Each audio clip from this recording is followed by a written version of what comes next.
Good evening, everybody. It's me, Bert. This was the beginning of week 4 of the Powerlifting to Win Intermediate Transitional Program, which means it was volume day. Yay! Also, some hilarious internet drama continues. Yay! I got a lot of squats in today. Technically a few more than I was supposed to because I can't count. Squats went pretty well. The only real problem that I'm noticing is I am coming forward, or rather the bar is moving more forward towards my toes than I would like it to.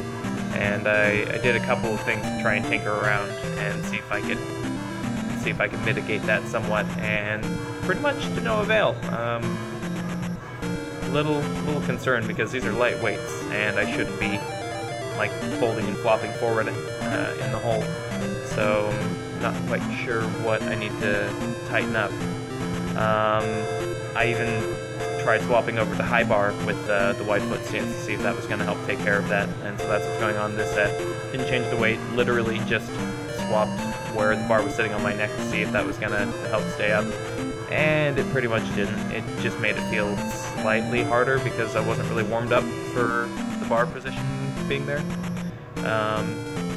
At least depth is good, so that's still working, and I did get a lot of volume in. I got like the main set for more reps than I was supposed to, and then 4 sets of 6 on the drop sets. So yeah, after the high bar set, I went back to low bar. Also, a slight formatting change in regards to volume day for the purpose of doing the videos. I'm just formatting it with the top set and then the last 2 drop sets, because if there's a whole crap load of really lightweight drop sets, that really isn't going to show anything, because the technique is ideally going to be relatively pristine because of the light weights being used. So it's more important to show the more fatigued breakdown of what my sets start to look like.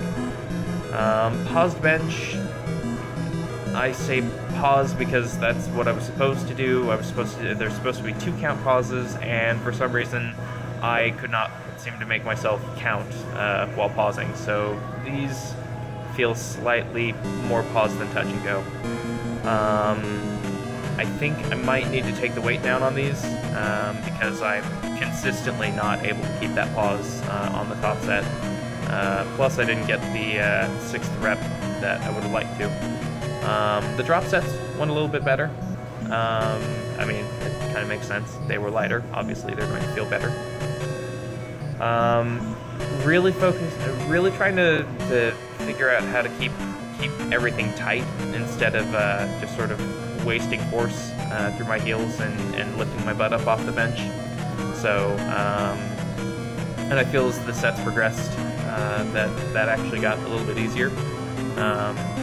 There was definitely much less butt heaving, and I didn't have to do any glute bridges to get re-racked. Also experimented with different ways of setting up. I tried the feet on the bench method, and while that did sort of really like tightened my arch and kept my butt from going anywhere, I could not seem to pull my shoulders back when trying to set up that way. I would put my feet up on the bench and my shoulders would immediately unlock, and I could not seem to get those things mentally cued together to cooperate in conjunction with one another. So I ended up going back to my traditional style of setting up and just really focusing on locking everything in. Deficit deadlifts, again, I can't count. This is becoming a repeated problem.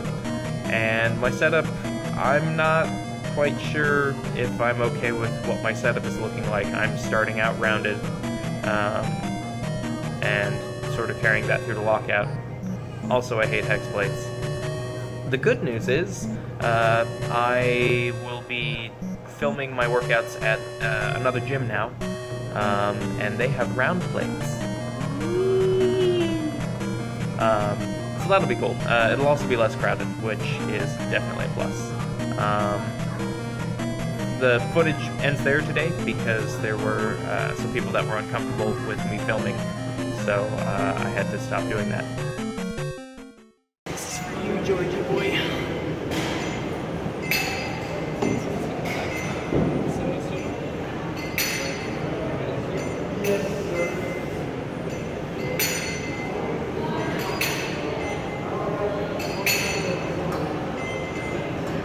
Subscribe.